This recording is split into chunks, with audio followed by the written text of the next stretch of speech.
celebrating 17 years of possibility. Pilot Flying J and Halloran Hilton Hill present Anything is Possible.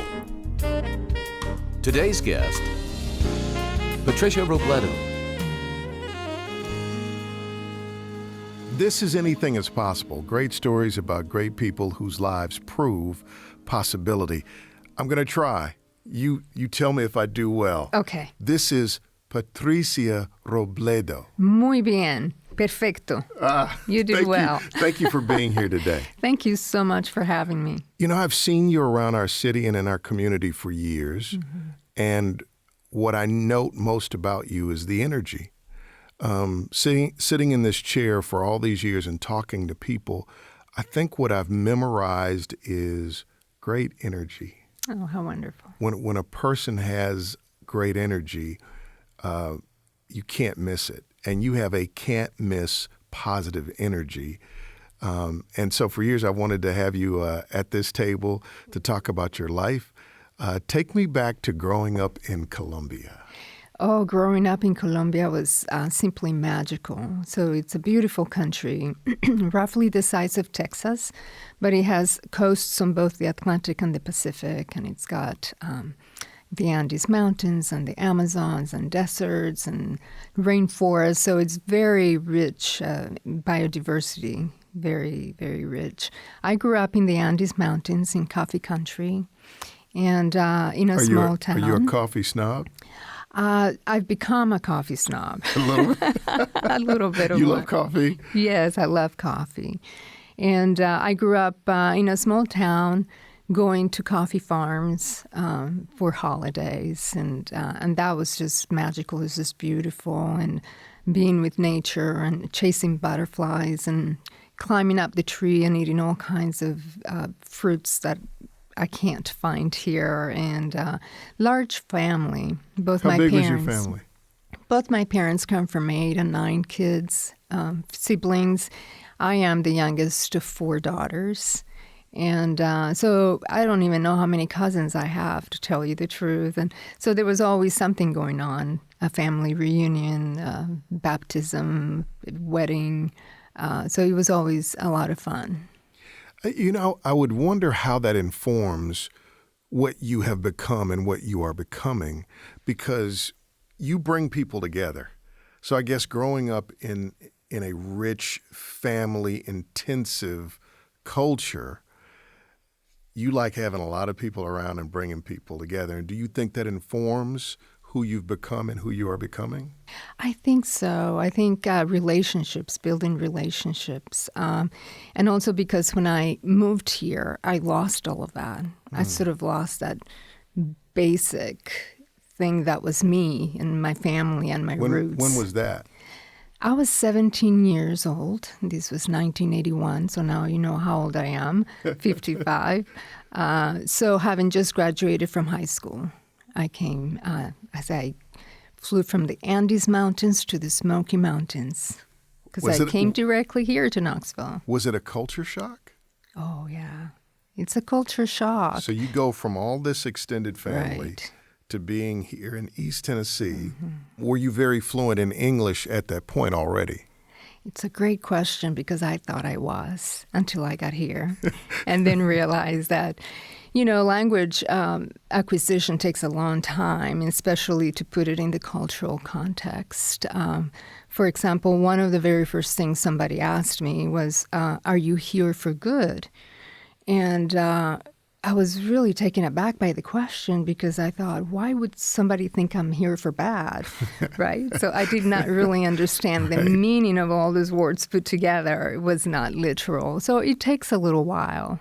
So you come, now you don't have the extended family. Your family came here for what? So I was very lucky that we immigrated together, you know, my parents and my sisters. You know, our history of immigration really comes in 3 waves. So my father came here as a young man. His father sent him to study here at Georgia Tech, and he studied engineering. He did not finish schooling, though, because he had too much of a good time at that time. He went back to Colombia. His father said, go back home because you're not really doing much. And so he met my mother. They've been married, gosh, now I think it's almost 64 years. Wow. And so they got married, and my first sister was born, Adriana. And Adriana was about 2 years of age and was not able to walk. And they had taken her to different cities in Colombia, trying to figure out what was going on with her. And finally, a doctor in the capital in Bogota said, you need to take her to the U.S. and have her seen at a hospital in Miami. And so they came, and they evaluated Adriana, and they figured out, this whole group of doctors studied her case and figured out that her thigh, her muscles were in the wrong position. And so they came up with a plan to operate on her, and it worked. And it worked, and Adriana was given the key to the city by the mayor, and she was in the paper. And so while they were going through all of that, my second sister is born in Miami. And my father decides at that time that he is going to finish the degree that he had started. And so they moved to Marietta, and my third sister is born there. And I was conceived in Marietta, Georgia, actually, because there's a beautiful picture of my dad graduating with my mother, and then my sister Adriana, Connie, Sandra, and then my mother just really very pregnant with me. But then we leave the country. And then it was in 1979 that my dad comes back to the States to see what opportunities were here for him. And through Georgia Tech Alumni Association, he got a job in Knoxville, Tennessee. Wow. Why don't we stop here and take a break? When we come back, we have something in common. You'll figure it out in just a moment. This is Anything is Possible. Possibility powered by Pilot Flying J, Covenant Health, Home Federal, and the Knoxville News Sentinel. Coming up. I could have never had that dream. Like, maybe one day I'll get a call from the first female mayor of this city and ask me to join her. I mean, it's impossible. Patricia Robledo. Close? Very good. All right. I want to learn another language at some point, too. I would love to learn Spanish. Thank you for being here today. Thank you so much. So you had a wonderful childhood. We were talking before we started taping, and you had a wonderful childhood. I did. And here's one of the things that I've talked to a lot of people that didn't have a delightful childhood. But what they found about optimism, and optimism makes your life immeasurably better. But what they found is if you've had the memory of at least something pleasant in your life, it lends to you this notion that it's possible for things to be pleasant in your life. So sounds like that's part of your story. Now, what we have in common. You worked at the 1982 World's Fair. I did. I worked at the 1982 World's Fair in Knoxville. Tell me about that experience. That was a great experience and also a very scary experience. So it all started with volunteering work, which has pretty much been a recurrent theme in my life here in the States. But I started as part of the language banks. So there were a group of people who were available for dignitaries or whatever other people would come that needed interpretation. I did not know English all that well. So, that was a tricky part. But it's one of those things, also a recurrent theme in my life, of opportunities that come my way that I sometimes are nerve-wracking because I don't know why they're coming my way or if I'm quite ready for them. But, I've learned to just go with it. And so while I was volunteering there, I was hired as a VIP hostess. and started training. This was before the fair opened. Started getting trained, and it was mostly to give tours to Spanish-speaking dignitaries that would come into the fair, which did not turn out to be as many as thought. And so I had to do it all in English, and I had to work the information booths, and it was a scary time, a time of a lot of growth. Personally, it was a difficult time.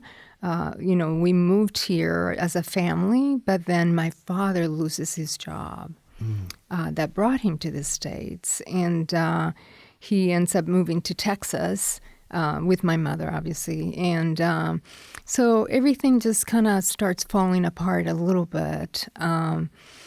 So it was a difficult time, but I have great memories of the World's Fair. So what happens after that?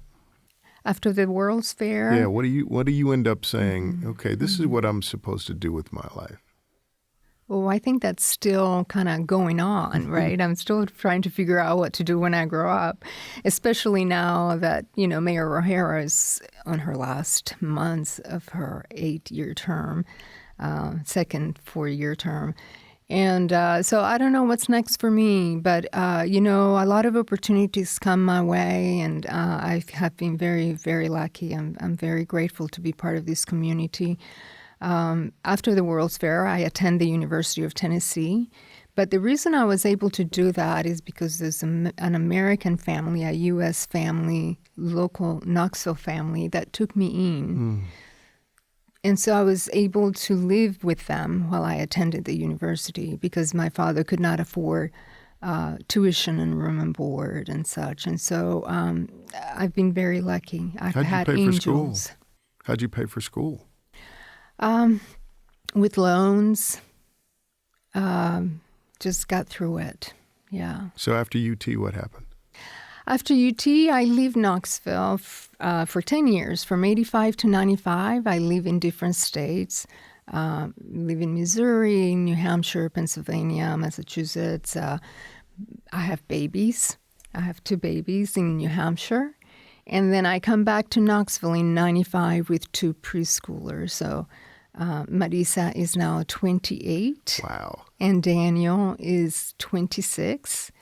Marisa's in California and Daniel in Wisconsin, so they have left Tennessee. But hey, maybe one day they'll come back. It's the hope. What's been your biggest challenge? What did you have to overcome to be at this table today? I think the biggest challenge comes from just letting yourself be vulnerable. I think there's strength and there's power that comes from being vulnerable.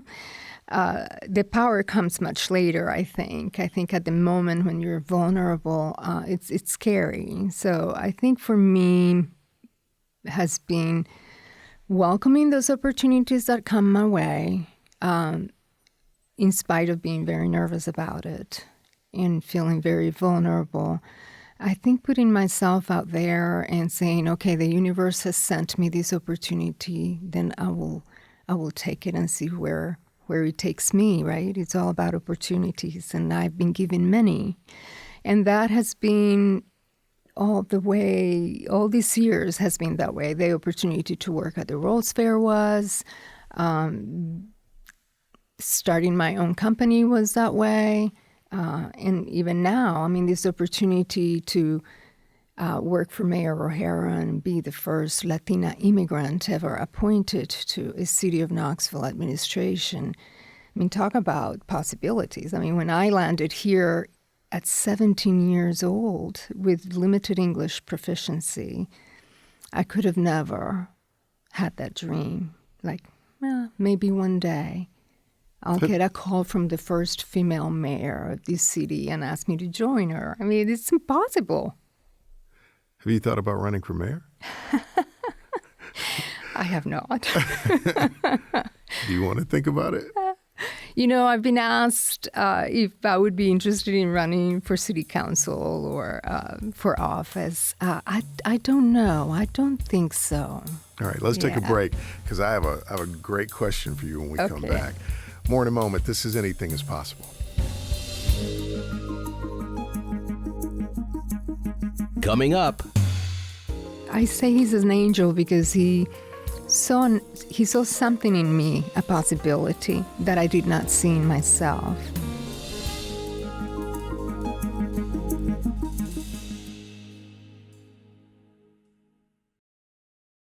So, teach me how to say anything is possible in Spanish. Cualquier cosa es posible. Okay, let's break it down step by step, because I, if anything, I need to learn this today. Okay. So teach me. Mm-hmm. Start at the beginning. So, cualquier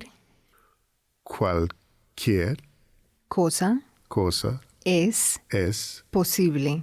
Posible. Cualquier cosa es posible. Beautiful. I love it. You said something that really stood out to me. You said, in my life, I've had angels. And it started when you talked about the family here in Knoxville that took you in, so that as your parents moved to Texas to try to find opportunity, you could go to the University of Tennessee. And you said, I've had angels. Let's do the angel catalog. Tell me about the angels in your life. There have been quite a few angels, so it'll be hard to enumerate them all. Give me three. But I'd say the opportunities that have come my way via angels. There was a federal agent that came into my life very indirectly, and he ended up recruiting me to do work for the federal government. And so I say he's an angel because he saw something in me, a possibility that I did not see in myself. And so that opened up a whole new world to me, and opportunities and experience. The same thing happened with Mayor O'Hara, actually, right? So she saw in me something that she said, I want you to be part of my vision. And so she's an angel. Obviously, the family. There's a group of doctors here in Knoxville through TOC, Tennessee Orthopedic Clinic, that have a medical mission in Guatemala. They have Knoxville Medical Foundation. They're angels, and I get to go with them every year. I've been doing so for 17 years in a row for a week in January to perform orthopedic surgeries there. That has been a gift. So I'm just surrounded by angels. I really am. Do you think you were called to be somebody else's angel? Oh, sure. I think we all are. We all have that opportunity. And I do get contacted by a lot of young women who may be new in our area and want to know how to connect and want to hear my story. And so I hope that I inspire them. I hope I help them. What do you tell a young woman that comes to you about possibility, about making it, about life, about love, about money, about possibility? What do you tell them? I certainly share my experience of being community-minded and all the gifts that has brought me. So I encourage them to get connected get connected with our nonprofit community, which is very rich here in Knoxville, and to give back, because in giving back, there'll be opportunities to receive so much more. So that's bottom line what I tell them. When you're having a really tough day, what do you do? Where do you go to keep yourself charged up? I have to say that I feel like I'm one of the luckiest people I know, probably the luckiest one I know. And so for me, I fall back on memories, on just remembering how lucky I am. Gratitude. Gratitude, yeah. It's you can't really stay in a funk very long when you think about all the good stuff that's happened. They say in psychology that for survival, we have kind of this negativity bias. Because if you're in the jungle and you're being hunted, you're always on the lookout for what's trying to get you. And this one writer, he said that if you take a moment to savor good moments, like you're chasing butterflies in Colombia, if you really just savor that moment, or you're having a good day, like a great interview like that, if you'll take an extra 10 to 15 seconds to savor that moment, what happens is you give yourself a positive memory. So therefore, when you're having a tough day, you have memories worth remembering, and it helps you reset. And it seems like the gratitude basis of your life, from the beginning of this conversation, you've been talking about how blessed, how fortunate, how lucky, how wonderful your life is. And maybe it's because you take time to savor those moments and you live off those, rather our fears. So thank you for teaching me today, once again, that in Spanish, Cualquier cosa es posible. Patricia Robledo, thank you for being here today. Thank you so much for having me. Gracias. We'll see you next time. Thank you.